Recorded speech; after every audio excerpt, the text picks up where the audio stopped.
Hello, hello, hello, hello, hello, hello out there in the internet world. Thursday morning, May 27th, 2021. So it looks like we are live. Couple spots. Live on Facebook, live on YouTube. All right. So, what are we going to do today? Got no idea. Wait a second. Let's see if we get some lights. Ooh, look at this. Shed some light on this. See how this goes.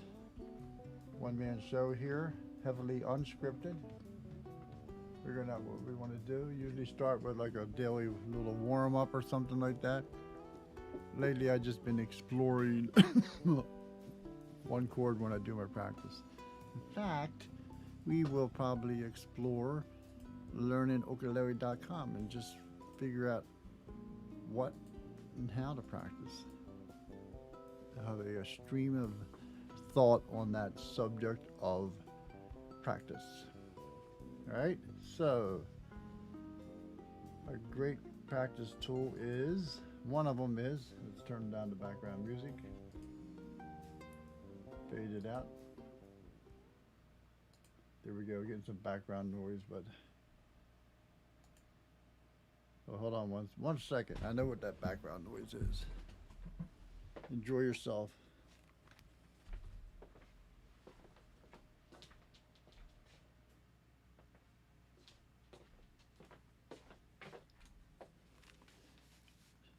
We're here in the Northeast USA, and it's going to get hot today. It was cool yesterday, going to be cool and a washout and cool this weekend, a holiday weekend in the US. But hey, that just means more ukulele, more music. So let's see where we're at. So chat is open and live. So chime in if you want to, ask any questions, different stuff like that. So on to warming up. I'm just doodling, but I will have one. Oh, wait a second. Let's see. Yep, I did turn it back on. So you can't hear me. Oops. Straps always get twisted. And it's a pain in the butt to try to untwist them, so I just go the unhook and hook it back up route, which seems to be a nice route to do. All right, so, a little low. It's always good to have ukulele in a comfortable position for playing. You want to try to have the same position whether you're sitting, or standing. I always have mine up pretty high. I'll mess up your shirt, make sure you look good. All right.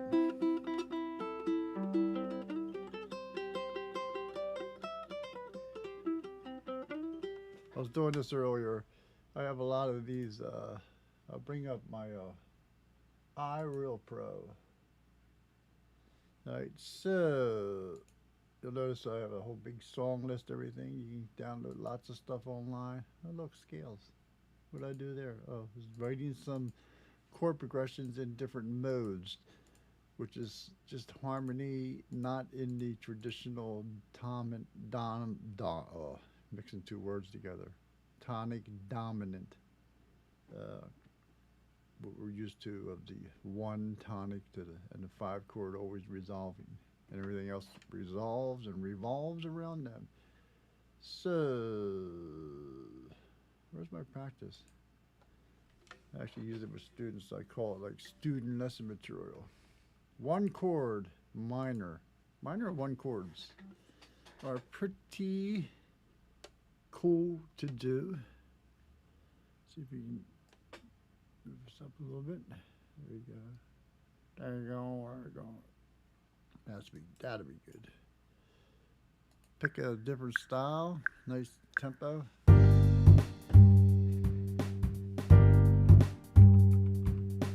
And what I was doing was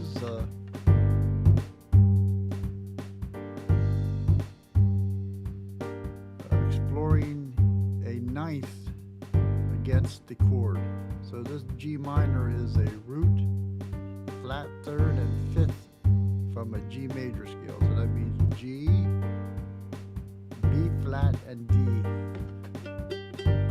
So if I have my little triads, they're going to work perfectly. So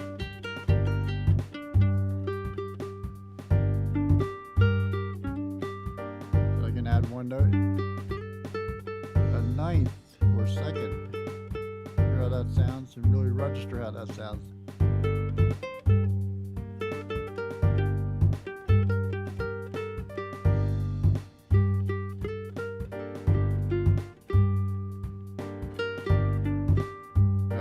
F. That makes it actually a G minor 7.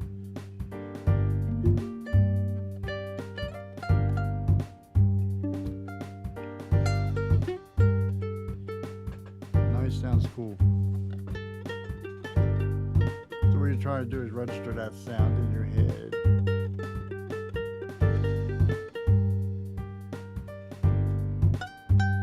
Shooting for chord tones and that ninth. There was a C, 11th or 4th.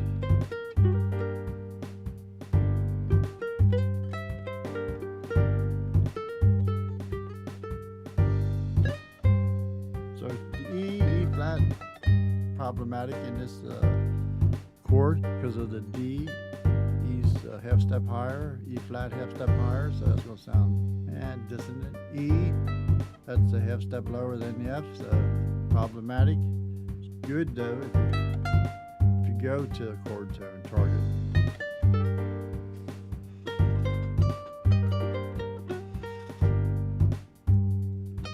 If it's not on a stressed beat, up. If it's on a stressed down beat, sound harsh. So you explore those sounds. The nice sounds cool.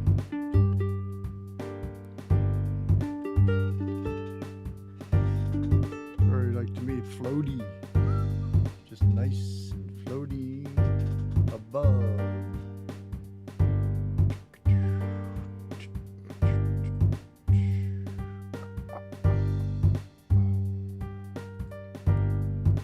Checking things out too.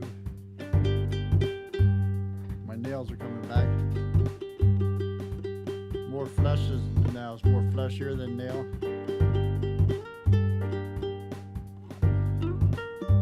Triad.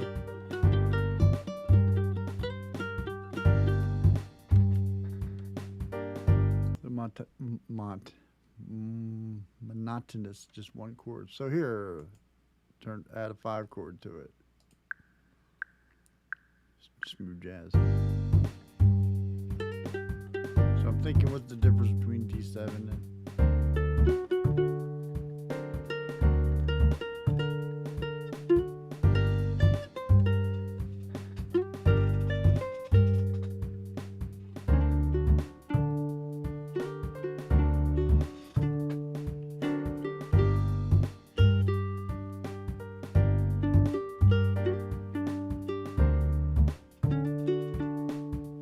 tone D, D, F sharp, A, C. So in this case though, the 5th is sharp, so D, F sharp, A sharp.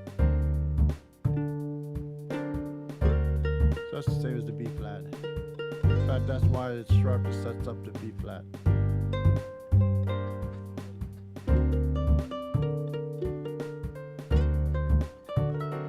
Makes you really know that your D7 is functioning in minor, because it's aware of the B flat of the minor key, G minor. So about the only difference then is F and F sharp. So the F on this makes it a G minor 7. F sharp for the D. And the C.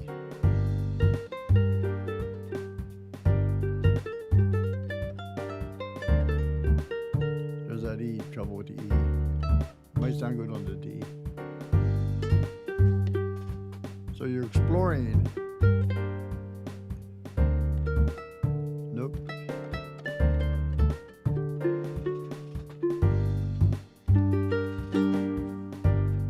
funny. This is what you you hear when you're listening into somebody like I'm practicing. You'll hear a lot of clams and clunkers. Hopefully, in the practice session, the practice room, whatever, rehearsal stuff like that, you're working those out so that when you're performing or live or at a jam, that you don't do those. It's like nobody's going to buy a ticket to a concert to hear that stuff. They want the good stuff, the notes.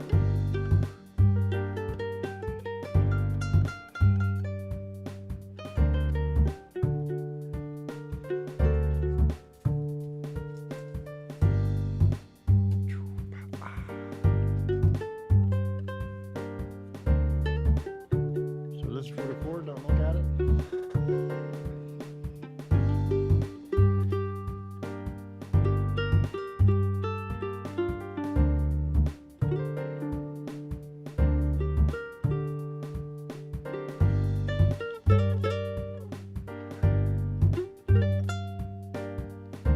Gotta play hundreds and hundreds of ideas and like just to find the ones you like.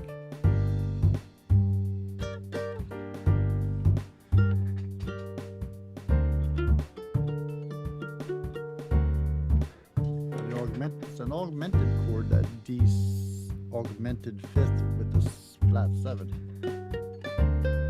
Let's C. So that's a good. That sounds nice. Color note.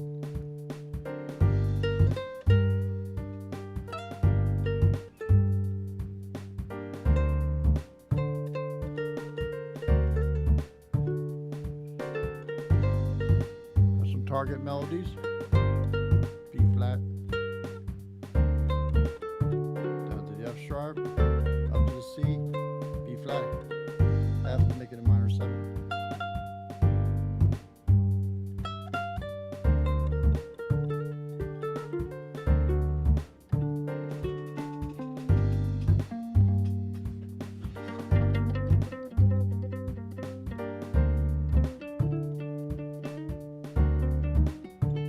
Exotic there. Cool. Change the style, because changing the style will totally affect. Oh, 200 Samba. See what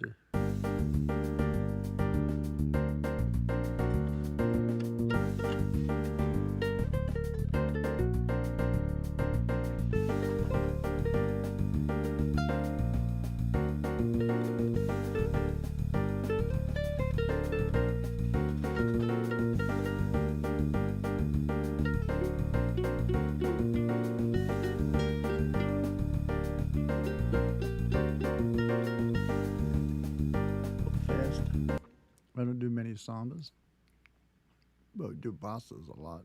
Acoustic bossa. There, better tempo.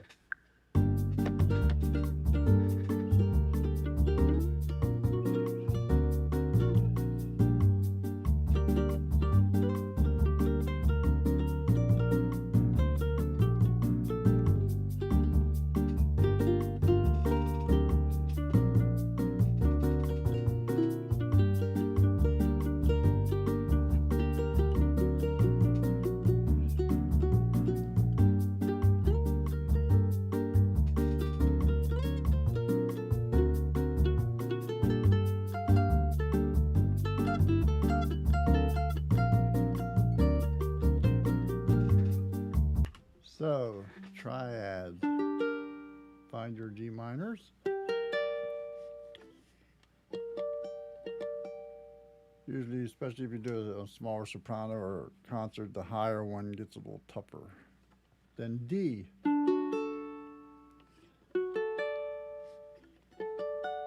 But now make it augmented, sharp to 5. So D with the A sharp.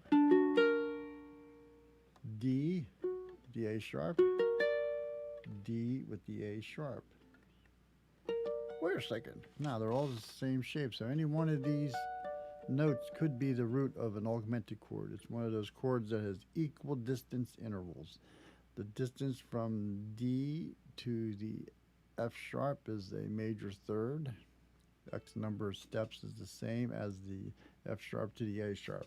So that means any one of the notes could be the name of the chord.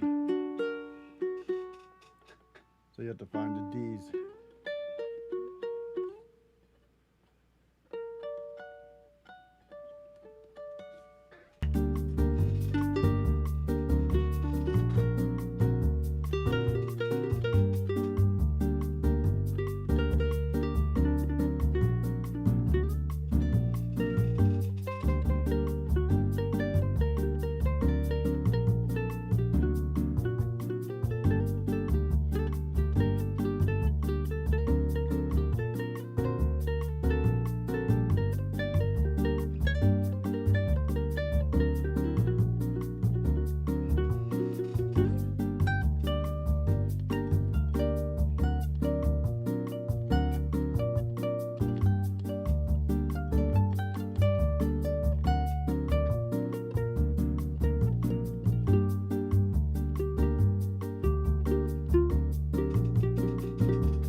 So here we go.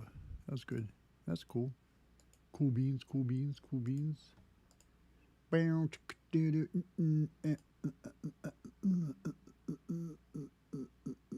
lost my chat. Yeah, chime in if you're listening. All right. It's good always to know if there's other life forms out there other than crickets. So let's head on over to learningukulele.com. It's funny, I actually had a question the other day from a student regarding practice. So let's actually just sign in and we'll do a search. Let's do a whole global search of the whole darn site. So what I did down here at the DuckDuckGo search, which I accessed all this through the search little button up here. Screw this into, move it over. There you go. Monitoring as we go. All right. So I'm going to type practice in. See what I come up with. So it gives you lessons. See, here is a lesson on it. Practice, right? Principles. Some books, totally dealing on the practice. Let's hit this.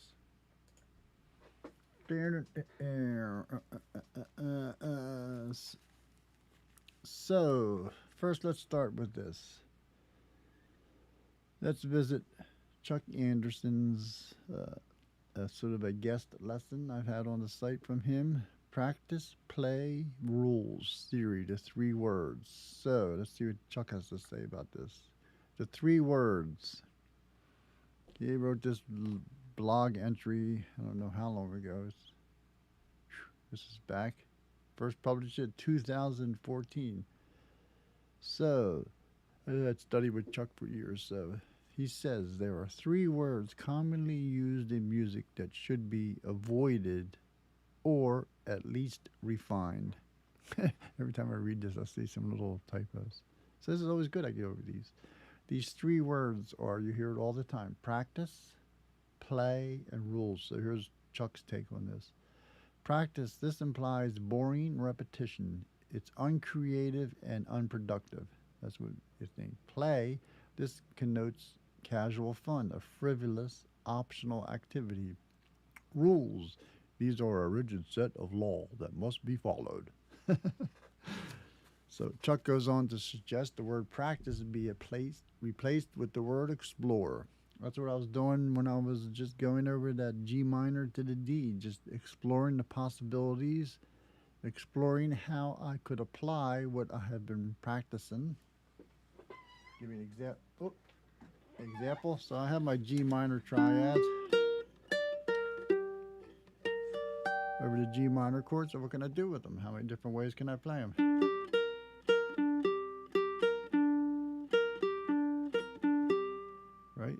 did an added note we did before in one of these sessions.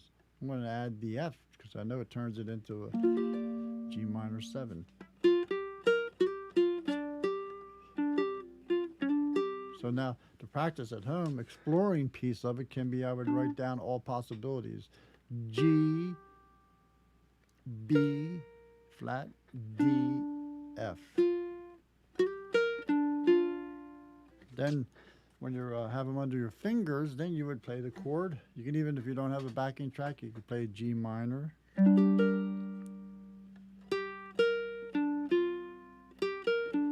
Change the rhythm.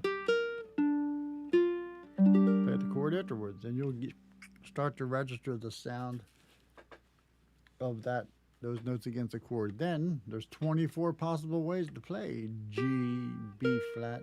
Now you can refer to it because we know this now as G minor, the B is flat. So to make it shorter thinking, you know it's B flat, but you can say the G, B, D, F. G, B flat, G, B, D. It's like a transposing instrument. It's like a saxophone. They'll write a note out D, but when they blow into the horn, it comes out as a C. And the players might know that, might not know it. They will know it as they go later on in their development, but they won't know it initially. And they don't need to know it. They just know, play that note. They're playing it as a D, and it comes out as a C or another note, depending on the horn they're playing. Might come out as, and later on you learn these arranging techniques if you want to, of what the notes, the transpositions are. But here, we just want to play them. And all the 24 different possibilities. These are ones that are good to write out. And again, of course, there's always lessons on there about that. So then you would explore that. How many different ways? And we have lessons for that. We did that. I would do G, B flat, D, F. I would play it all up and down the neck. G, B flat, D, F. G, B flat, D, F. Right, so there's tons of possibilities up here, and you want to explore them so that when a track is playing, and we don't have to, I'm going to do this, I'm going to highlight just that, repeat it.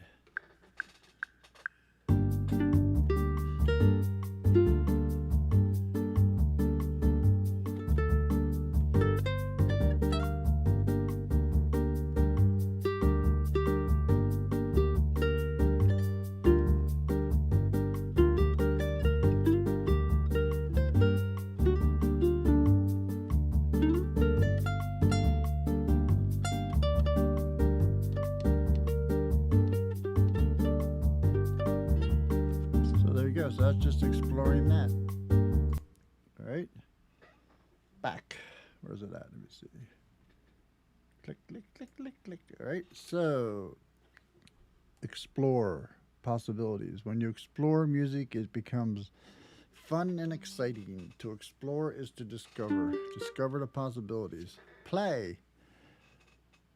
So work in the music business is not like work in any other field. Right? Most musicians, they feel blessed to make music their career. So work in this context is joyful and not tedious. Yeah, it's funny if people say, like, what do you do for work? Well, I really haven't worked in a lot of years. I'm sort of doing music full time, and it's challenging, right? Repetitive, some of it, right? Involves a lot of things other than actual just playing the instrument, you know, right? But so if you enjoy what that old adage they say, love what you do for work and you'll never work a day in your life. Then we just have the issue of paying rent and eating, right? Rules, theory. Some people believe, what is it? I have a Grammarly on the Mac. So I highlighted rule and it gave me some definitions. A regulation, a law or guideline, right? It's not, there is no rigid set of rules. In music, there are principles on music, and that's what holds the development The key to the development of your potential is knowing these principles of music, and there is unlimited opportunity to expand your creativity. So it's the principles of music. These are the underlying how things work in music, based on the science of uh, acoustics and vibrating strings, all that. That's not going to change. The frequency of a C note is not going to change. How it relates to the D note, that's never going to change. So that's what we are going. That's what you explore. Do the work. Explore the possibilities of applying those principles. So there's a lot of good stuff there. So even when I always would say the word play, I would sort of channel Allen Iverson. Sound like he was a Philadelphia basketball player for the 76ers. And one news story is he was fined for not being late or not showing up for practice. And they questioned him. He says, it's just practice. You know, these are professionals. What do you have to practice, right? But really, he probably should have showed up because they were exploring how to principles of the game and how to sort of like get the upper hand on the other team, I guess. So the principles. So now let's just go into searching within a lesson and seeing.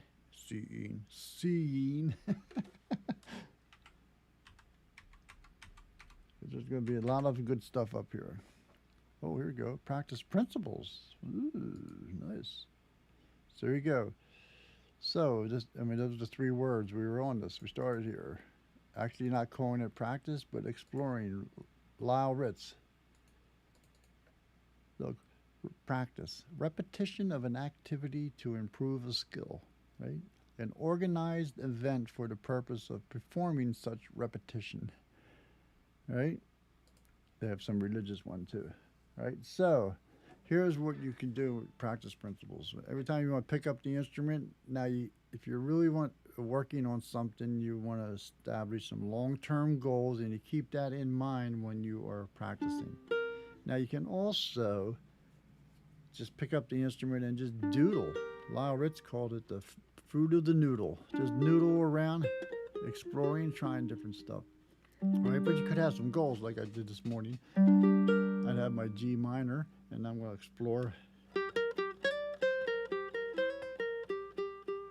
That was a bluesy thing. So in my mind, I guess I wanted to have a bluesy sound. Works very well over minor. And then grabbing from one of the principles of music of the blues scale, how it sounds against minor chords, I knew exactly how it's going to sound. That chromatic passing tone. That you dissonant. You can't stay that long. Works great. Works great going on to other notes, but it doesn't work great as a target note. That would be good for a suspense movie. Bop, bop. I think I've heard that in a movie. Right? Because you'll think something's going to happen. Right? Now, this is the hard one. Number 2. These should be bold. Number 2. So what is number 2? This is the tough one. Focus on your weaknesses, not your strengths. Whew, is that so hard to do as humans, isn't it? Because you know you're going to fail. You're not going to be very good at it. So why would I do that? But if you're doing it when nobody's around, that's fine. The problem is people criticizing your failures. But if you're doing it when nobody's around and you can keep track of those weaknesses. Now, this is actually sometimes one principle. One way is sometimes it's hard to identify your own weaknesses. Sometimes you need other people to help you, and this is where a teacher might help in your playing. They'll point out small, minor things. You know, here's something as simple as this that I always point out to students, and it was pointed out to me at one point, I remember, is to play the note right behind the fret. I'm sure it was said to me maybe earlier on by Chuck, but over time it slipped. You sort of moved away from the fret, And without even knowing it, you just pressed harder to play the note inadvertently without thinking about it. It became a subconscious thing, and you just focused on that. You just kept doing it. But if you play right behind the fret, it's so much easier to play. And here's what I do. I actually start every beginner lesson one on any fretted stringed instrument I teach, which is like bass, guitar, ukulele, sometimes mandolin. It's funny, mandolin, it's such high tension and two courses of strings. The next thing I'm telling you actually doesn't even work sometimes. But if you put your finger on the string one and close your eyes and move it slowly up and down the fingerboard, your fingers will feel those frets. Then this is funny. I'll tell the new student, start at fret one and ever so slowly move your finger up, and when you feel the fret, stop. A lot of them will do this. They'll just go right past. So you got to really be conscious. Your mind has to be in control when you are exploring the instrument, the practice, when you are working on new stuff, right? Trying to eliminate a weakness. Your mind has to be in control to tell your hands, which cannot see or hear a thing. The only thing they can do is they can feel things, but they cannot see or hear anything. But they will go off on their own if they're not given guidance either consciously or subconsciously where they've done it before. So they always will want to oblige you and play something. So ever so slowly, you can even look away and not look at it. Slowly move up. When you feel the fret, you feel it. Don't even press. You'll get the muted note. Press slowly. You get a slight buzz. Now this is a really good instrument, so I can press ever so slightly. And it doesn't even feel like I'm pressing, and I'll get the note. But if I'm too far away, back to the duck. Quack, quack, quack. There's a buzz. That's a good note. Now that's the least amount of work. I don't even have to use my thumb. So whatever pressure I'm applying with my finger, I'm applying the opposite and equal pressure with my thumb. So if I'm doing a single note, I can get right behind the fret and I can ever so slightly press the note. If I'm doing two notes, be a little bit more pressure. You're applying the same pressure as the tensions of the strings to push them down to the fingerboard. You don't want to pull back because that implies you are holding it too tight here, right? I've seen some people say that really, you don't even have to use your thumb sometimes. You're like taking your whole arm and weight of your arm and pulling back. You don't want to pull back. It's as simple as applying the opposite pressure that your finger is using to press. That's it. There's no death grip on the ukes, right? You should actually, like, if you let go with your hand, it should not move. If you pressed without the thumb, it should move. Otherwise, you're holding it too tight, right? It's just a slight, light balancing act and release it. But if I pushed with my thumb or my hand, it would move, all right? So that would be like a weakness to work on, right? So work only on the weaknesses that are relevant to your long-term musical goals. Principle number one, establish a long-term musical goal. And then you keep that in mind for each session.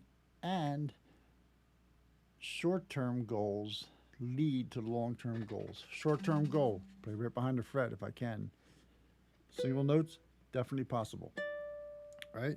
Keep your fingers over the fingerboard, pointing to the strings, things like this. All the little stuff that was first told to you by a good teacher. If not, they're not a good teacher. Right, so you set short-term goals before each practice session. Like this morning, I had to set a little goal before I stream this unscripted streaming I do.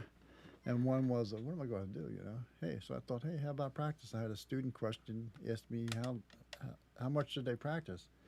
I said, well, it's not really how much you should practice. It's really how often. You should every day.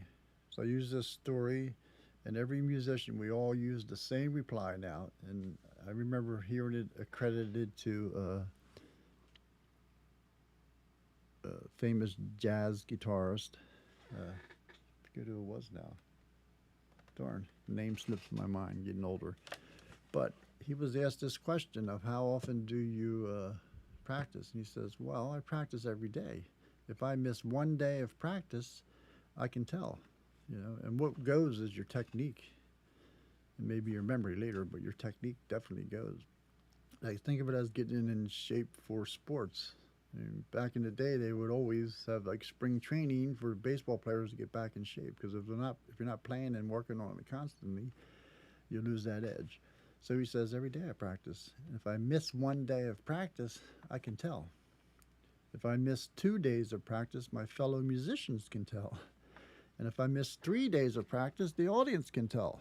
So it's probably not that dramatic, but it is definitely happens. You know, you get out of shape pretty fast. Just think of any time in your life that if you're a runner, you got into shape or worked out, lifting weights or anything. If you did anything repetitively for a long time, you got pretty good at it. That's sort of, I think my secret is I stuck with it. So you set a short-term goal before each practice session so you know how to use the first 10 minutes before you start. Don't compare the end of a previous session to the start of the current session. That's a common thing that happens is I even hear students say it. Well, I was better at home with this. Yeah, but that was like the end. You're at the start, you know, in a couple minutes. If you're doing the same thing, you'd be up to it. So you're never exactly starting where you left off from a previous session of working on the same goal. You always take like a step backwards, and then it's like getting warmed up. You have to warm up before you can do it. Like say switching chords. You say, well, geez, I could do it. I could switch chords, and then you go to do it, and it's not quite where you thought. But if you slow it down a hair and then build back up, then you can move it up past. Number 4 is this is a good one. Practice what you don't know, not what you do know. Most people just starting out, their practice sessions will sound pretty good. That means they're working on stuff they already know. So if your practice sounds particularly good, it doesn't count towards your practice session. Save that for rehearsing and performances. That's what all the practice and all the working and exploration at home is, so that when you go to a jam session or a performance or rehearsing with other musicians, then you have better chance of things working out. And this is the interesting one. Do not practice anything wrong, not one single note or one beat. When in doubt, triple check the note or beat, then double check it again. That's a good one. So don't go past any mistakes. Then also this, I find it in young students a lot too. It's so funny. I start students a lot of times, real young ones, on ukulele and guitar. We'll do melodies because their ears tuned towards melodies until a certain age. So I'll start with right.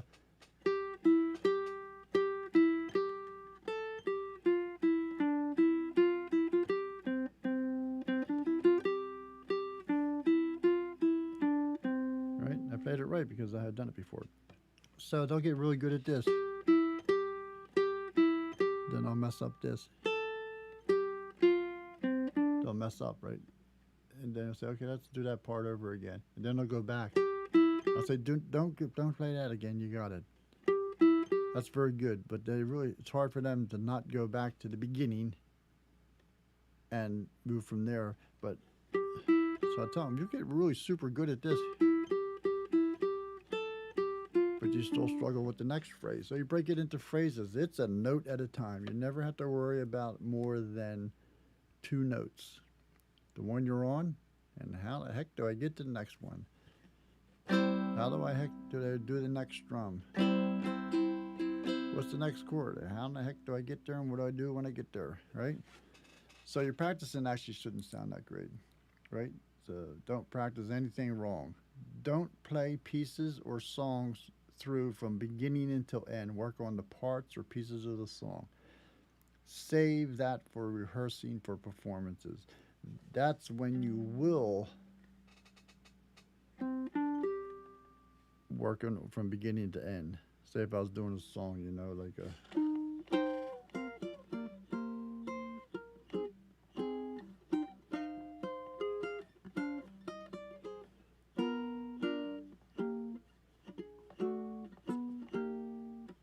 So I have to review that. So I have to work on that section that I forgot. The pandemic. Forgot a lot of songs. But it's funny. I would say, darn, I forgot that. No, I didn't forget it. My my ear knows it. Otherwise, I'd have kept going playing the wrong stuff. Right? So don't practice anything wrong. Save that for rehearsals. Right? It's funny. Yeah. Don't go back to the beginning. Just go back. Let's see a comment there. Just go back one note before the mistake. Right? It is really hard to do. Not go back to the beginning. Right? I think of it like this. Think of it as a puzzle, a song. So you're working on a song or a composition. It's like a puzzle, right? It's not the picture. It's not going to match and look like the picture on the box. Hopefully, you got the box. That really helps, right? And the song, if it's a song you've heard before, you can compare it to one you already know. So it's not. This doesn't have to be the song until all the pieces are together. Maybe you build the border, the foundation, then you work on each piece a little bit at a time until finally the whole thing is together. Then you're rehearsing or going to use it, perform it for open mics or in concert. Then you might start. If you're, what I'll do is like if I know I have a performance coming up, I will only work on the songs for that performance the whole week before. That's the only thing I'll do is play those songs from start to finish. Maybe have a little session where I'm working on a piece of a song that's giving me trouble, or I'll try to introduce a new song into the repertoire. But then I do have a couple songs that I really know. They're like go-to songs that I know. I've played them so much now that I can't really mess them up. So they're like go-to songs that you can keep your playing at a certain level, but then to get it to that performance concert pro level, let's call it, that takes a little bit of work because if you don't do it, it'll drop off your repertoire of songs you can play, right? So don't practice anything long. Don't play the pieces or songs from beginning to end, right? Here's a good one, number 8. Leave your instrument out. If you're a singer, leave your music out on a music stand in a place where you can see it every day. If your instrument is your voice, it's always out and with you. Great for any time practice. I got a lot of good advice and information from Chuck, and one of them, sometimes I did a lot of artwork for him and stuff like that. So I'd show up to his studio, and he's doing lessons with other students, and I would know that, okay, on the half hour or the hour, I can grab like 2 or 3 minutes of his time to give him something or to ask him a question. And so I'd wait out in the lesson room and hear him as he's giving his lesson for maybe 5-10 minutes to another student. And you get a lot of good information out of it. But one thing I heard, and it was a good tip he offered, was if somebody says they didn't have a lot of time to practice, he would do this. He'd always have a stopwatch out. I have one here somewhere. He'd have a stopwatch out, and it's in the lesson room. If the student said they didn't have really time to practice this week, you'd break out the stopwatch and ask him, and he would use 5 minutes as the guideline. He would say he'd hit the stopwatch and said, okay, let's just sit here for 5 minutes, and he'd start the stopwatch, and they would do nothing for 5 minutes. And man, oh man, if you do that with a student, I've done it with just a minute with a student, and it feels like an eternity to them. It's really sort of accentuates how the time, how long it is. But he would do it for 5 minutes, and at the end he'd ask you, imagine what you could have done with that 5 minutes, right? So I would tell the student that asked me this one question, and a lot of them I say, well, it's not really how long you practice, it's how often. And if you can only do 5 minutes a day, that's better than 0 minutes a day, right? Heck, I tell students and their parents sometimes that they'll say, well, little Johnny doesn't really practice a lot during the week. I says, well, and they're paying for this stuff, so it doesn't go over well.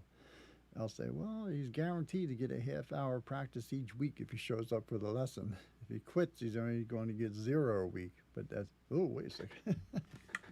But the key is quality and quantity, but it does not have to be. They found out that you get diminishing returns after 45 minutes on the same sort of thing.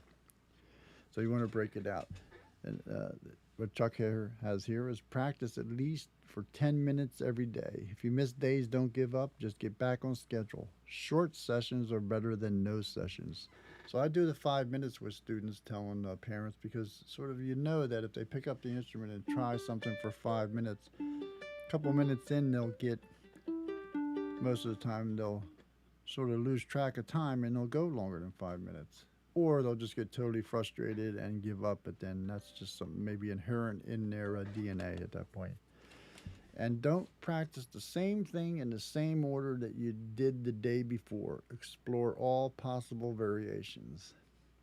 So the practice room, the practice session, is the area for doing all this exploration. It's like, and I do it all the time. I very rarely actually work on my repertoire again unless I am going to be performing, but I do have certain songs I know I can do.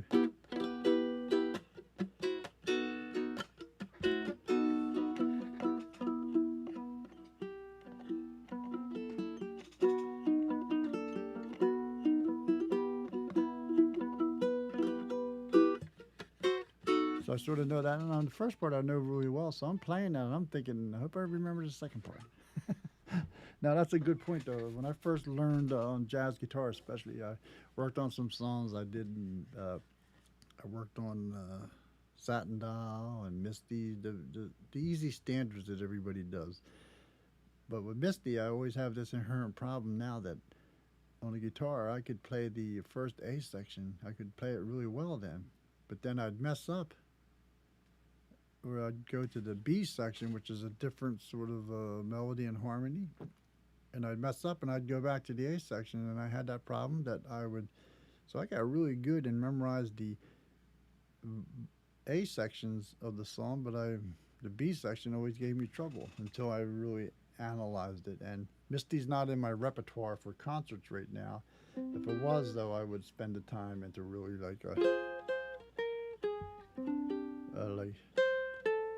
I'd really learn it. I'd have to relearn. I have to learn on ukulele, maybe in a different key. But here's the G minor, so exploring possibilities.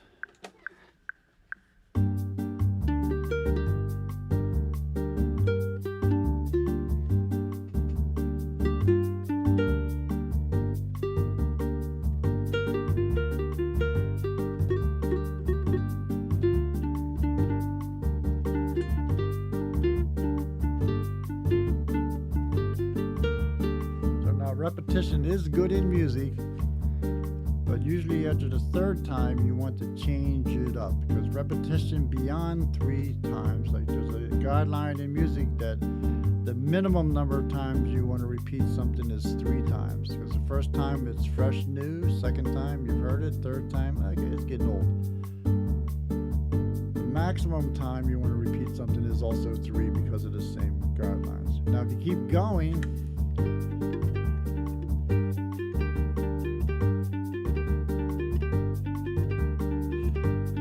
I lost the audience, I lost myself.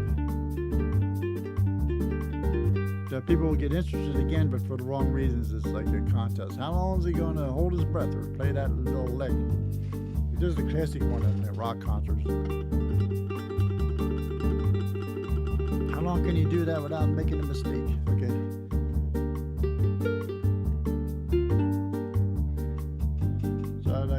So you explore all the possibilities, so then different strings on the ukulele actually give it a different tonality. So that was across 3 strings.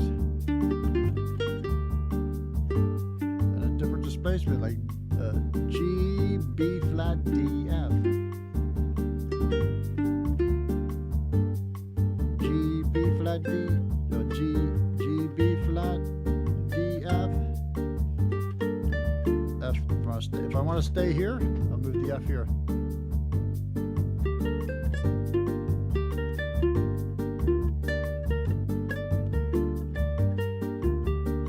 Now I might say like, ooh, that looks like a B flat chord.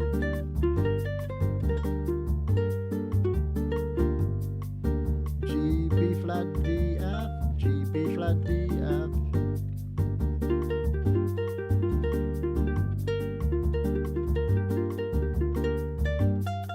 actually thinking I want to get down to this area. So how am I going to do that?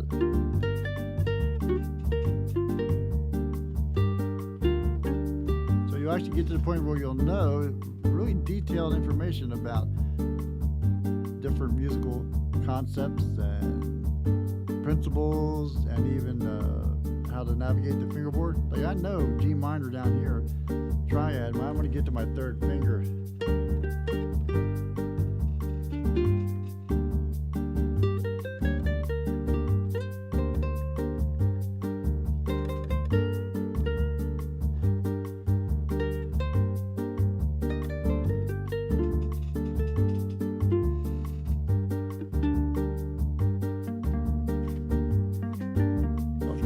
On string 4, so I was thinking, okay, what are my choices? G, B flat,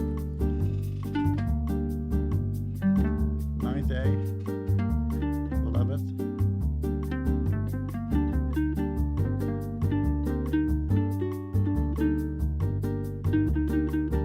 or an exotic would be E flat.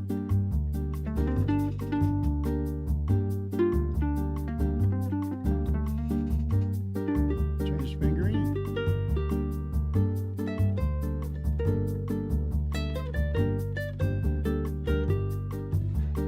I was exploring just playing on 2 strings.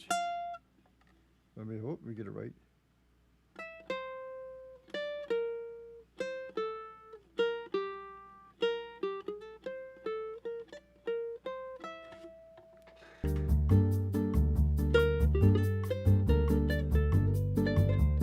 Play the B, that doesn't belong.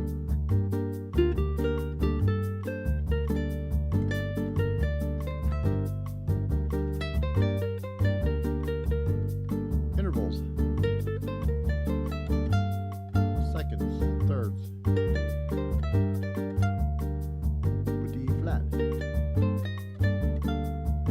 fourths,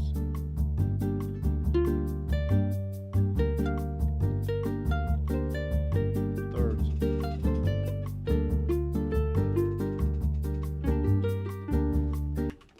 all right, so that's exploring, exploring the possibilities. Very cool. That was pretty cool going to Facebook and YouTube. So I think I'm going to 2 YouTubes and 1 Facebook. That's what we can afford. Because I use a streaming service that costs. One of these days I'm just going to go out, and I do it all the time. I've seen other people do it, in the software industry especially. It's actually tell you what they're making on the projects they have. Like, what? So this could give you an idea that how you could actually make money at music, because there's a lot of ways to make money at music. Not a lot sometimes, unless you're like the old rock star or very, very prolific songwriter who gets her songs out. Lots of ways, you know. I've written tons of books. I have my website. I spend so much time on that website. It's crazy. In fact, coming up soon, I've been working on it. So for the, oops, let me go small. If there's any questions, just fire away in the chat and I'll answer it or make a note of it till next week. All right? I'm thinking to maybe come the summer, I'll probably take a break over the summer of doing these live streams every Thursday morning and not have to rush into I do these at the music store. All right?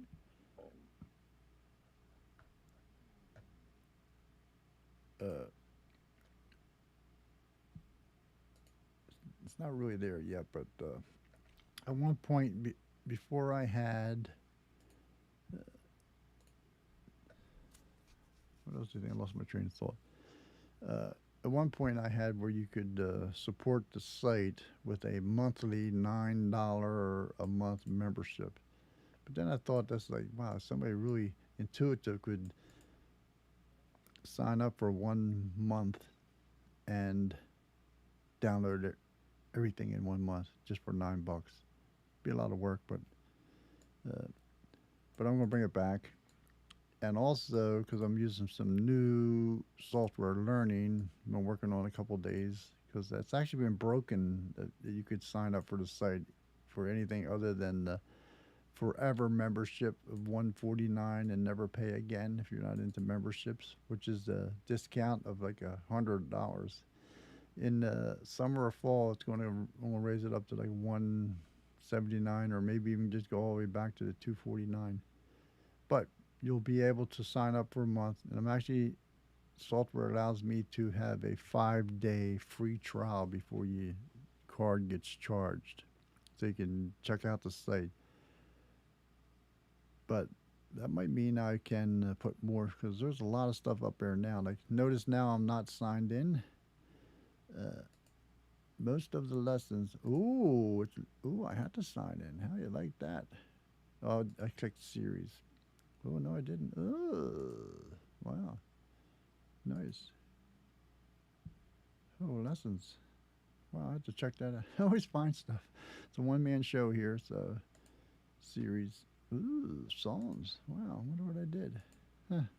I'll go to streams winding down so I can figure all this out. But just register for the free access to the site, and it's easy to register. Doesn't I don't save information. I don't sell information. All right. Then once you log in as a free member, you can. Let me just show you an example. See, you're in the secret area now. No passwords or nothing there, so I'm gonna log in as somebody else, former student.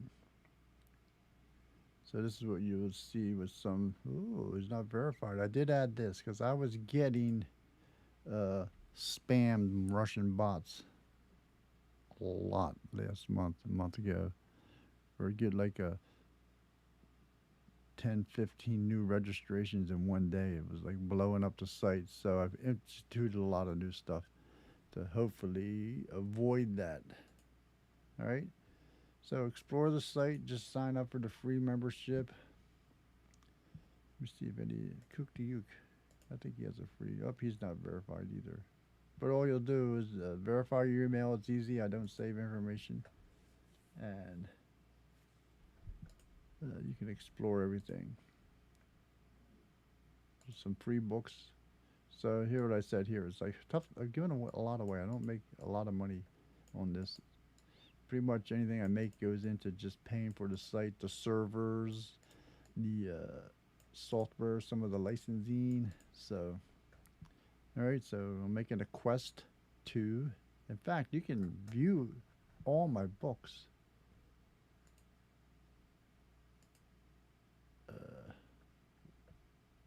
We'll sign out a second. Well, let me check this out. Hold on. Yeah, you can actually. I think you can.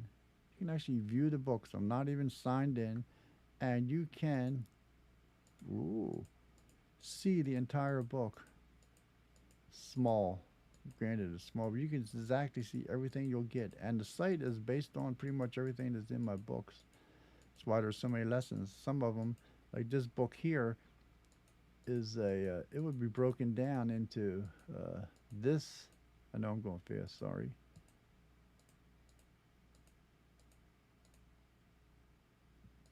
Just these seventh chords here could take up a lot of lessons, because one lesson using for students could be just this chord. Next lesson is this one. This one. Fourth lesson is that. Fifth lesson is a review. So there's why there's a lot of lessons. It can be broken down nice and small, easy to manage, short-term goals to help you achieve your long-term goals. All right? So I'm going to sign off. It's noon. Enjoy the holiday weekend and all that good stuff. Yeah, pressure's on sitting with the teacher. Pressure's on when you're on stage, too. All right, so thanks for tuning in, and I will remember music, melody, harmony, chords, chord progressions. There's a lot here. My books. See what I got here. Yeah, learn that major scale. Visualize the piano. It helps. So we'll be back. I'm signing off. Short break till next week. It's a long break.